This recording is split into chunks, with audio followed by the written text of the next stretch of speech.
What's up guys, in this video I'm going to show you that how you can send Instagram voice message to WhatsApp.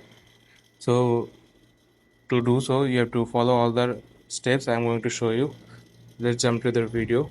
What you have to do first is go to an Instagram account. After going to Instagram account, you have to go to on chat.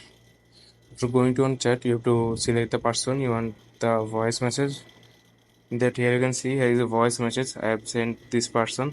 I want to send this voice message to WhatsApp. So what I need to do? So there is the only option that if you have to click on this, here you can see there is no option that you can share this voice message to WhatsApp.